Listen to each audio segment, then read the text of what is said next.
I declare that I have worked with the National Democratic Front, and I am not ashamed of it.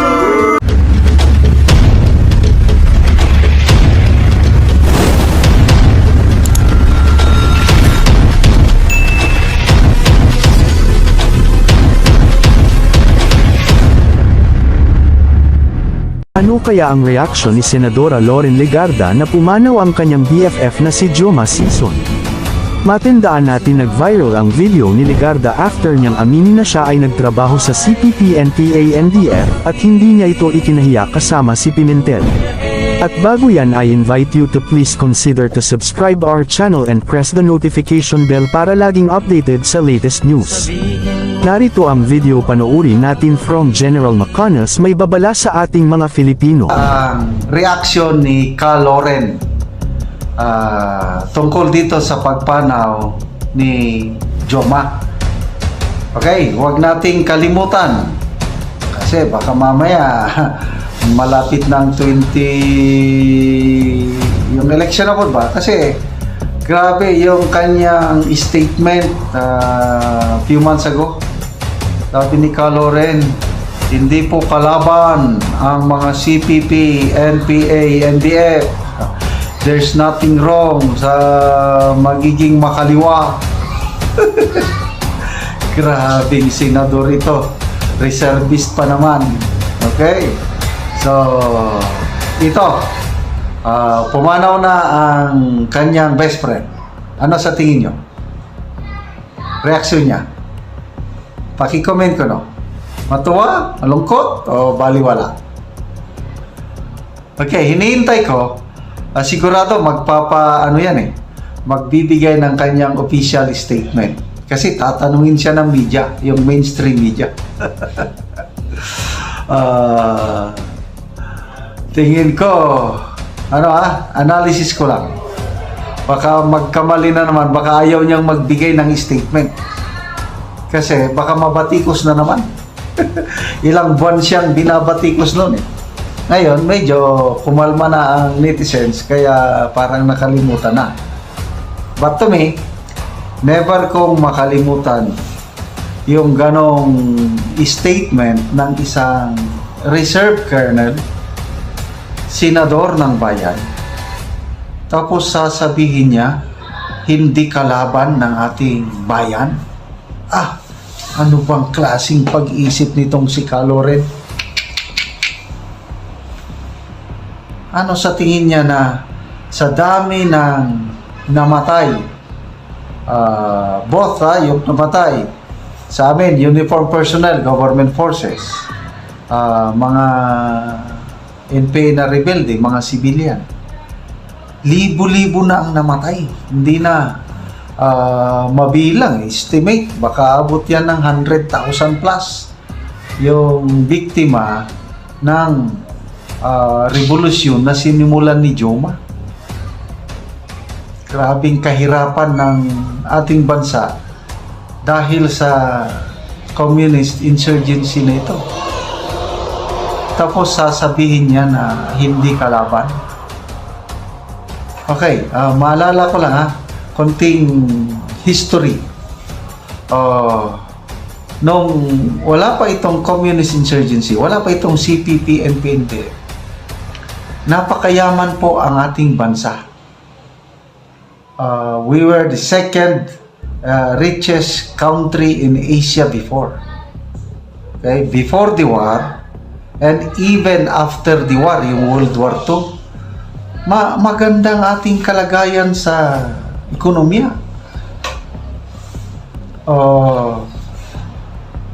Ano bang naabutan nyo na exchange rate ng peso to dollar? 2:1. Sumagot sa aking commander eh. Naabutan namin yan.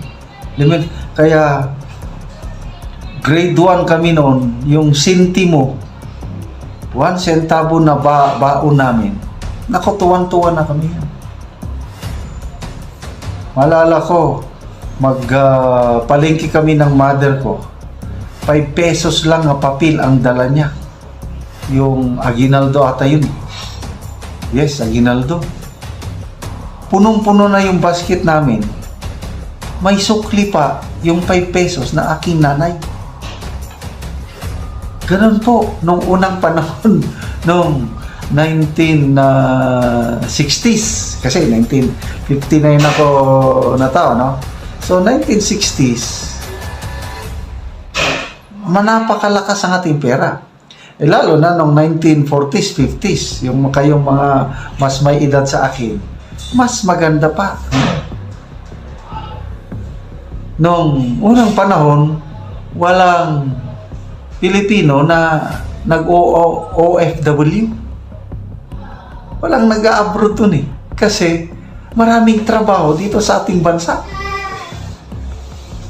Malala ko, pag graduate ko sa college, hindi na ako nag-apply. Although, nag-apply lang pala ako sa Army. Kasi kailangan may i-process ang mga papers. Kailang yung pagiging maestro ko, ako na ang kinuha ng eskulahan. Inuparan nila ako ng trabaho. It will take time bago ma-process yung papers ko na magiging sundalo ako. Kaya tinanggap ko yung teaching job sa aming bayan sa Bangalore. Ganun po nung una.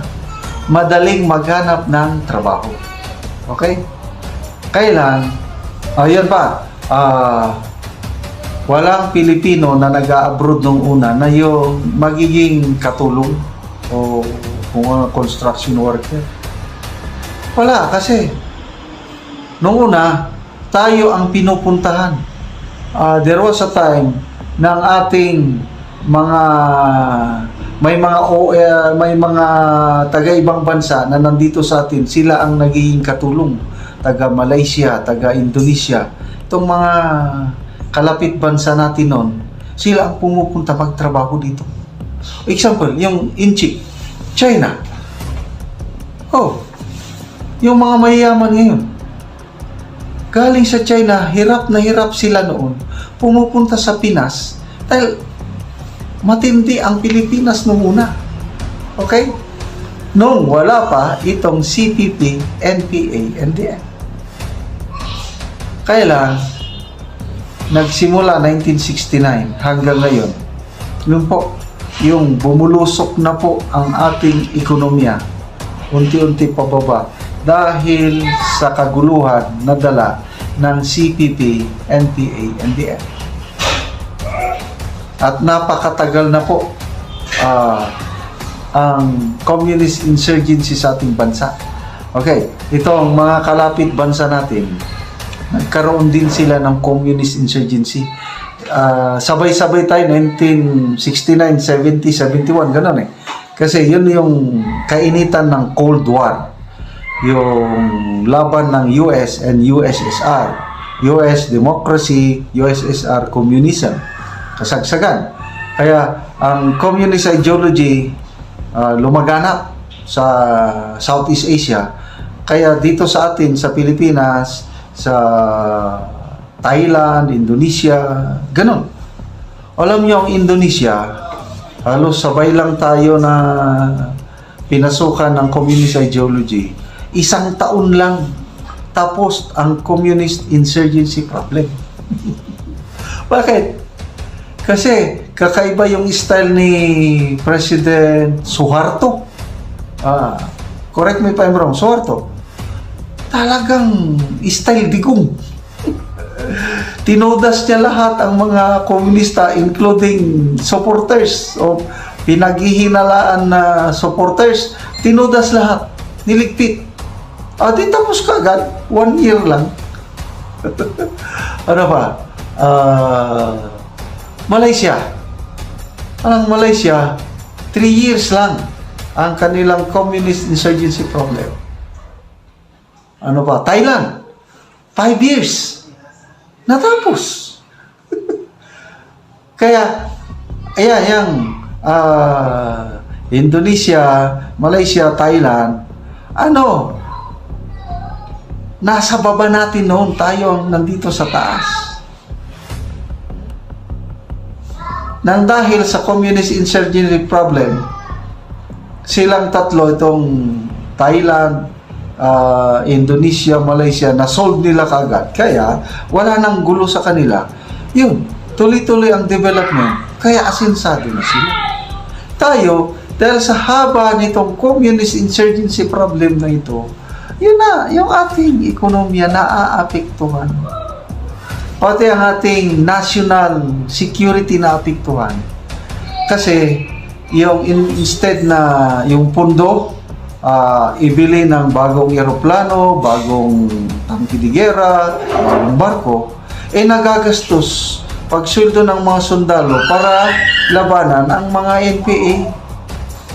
So, ganun po ang epekto ng communist insurgency sa ating bansa. Salamat at may Tatay Digong tayo na pag-upo niya as president, siya ang may resolve, determination na tapusin. Kaya nagkaroon ng National Task Force of Ending the Local Communist Armed Conflict at nagbunga. Okay?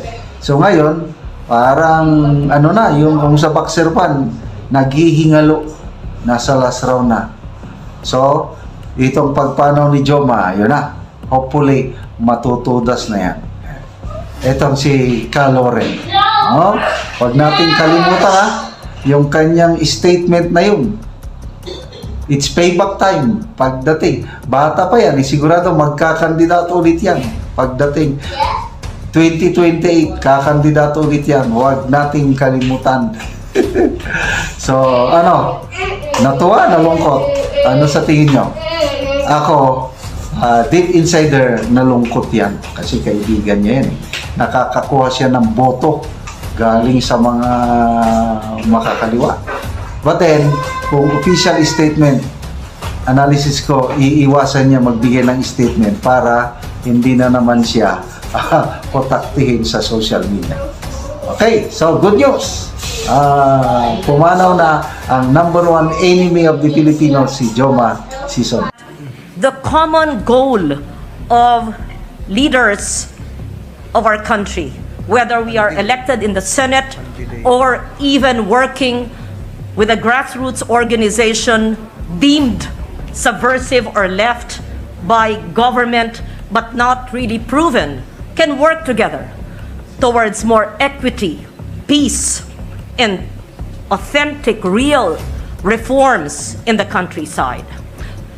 There are many heroes in our midst whom we see and who we do not see or know. Even heroes who may be associated with the CPP. I declare that I have worked with the National Democratic Front, and I am not ashamed of it. I worked with them, not for them, in my role as a journalist, along with then Minority Leader Aquilino Pimentel. All the elements, the four aspects of CASER must be pushed. Having said that, Mr. President, I would like the anti-terror law to be reviewed. I recall, and I hope my vote was recorded correctly when I was in the House of Representatives at the height of the pandemic, because I did not vote in its favor. And I do not recall what law or what pronouncement of government has declared the Communist Party of the Philippines or similar organizations, movements, beliefs, associations could be declared as what? Enemies of the state? It's so difficult to identify that. If we see and study what they actually believe and want, it is social justice. It is really uplifting our people from poverty for decades without bearing arms, of course. And the disposition of forces is part of the four elements of CASER. I am in the military establishment. I studied GSC and NDCP. I proudly belong to the AFP Reserve Corps, being a full colonel. I fully respect and associate myself with some of the views and the concerns of the good senator. However, I also would not pass judgment and label, perhaps, certain organizations whose beliefs may be different from the general majority. But when we look at it, we bear similar objectives, vision, dreams for our people. I say that not in contrary. I stand here as someone who has worked with the so-called left of this country and was admired many of those who share the same vision for a country, who may belong to those who are considered left of center. And there is nothing wrong with that, Mr. President. It does not make anyone subversive. In fact, there's no subversion law. Now, if we are called terrorists for believing in certain beliefs which are considered left, then that's a longer debate altogether. All I'm saying is that while I appreciate the manifestation, I also believe that heroes like Dr. Jose Rizal, who was considered subversive by the Spanish, who was killed in Laguna, is our national hero. Having said that, Mr. President, but I think this is a very important subject of discussion, and we will never completely agree with each other. That's why we value our democracy, and that is the reason why we are the Philippine Senate.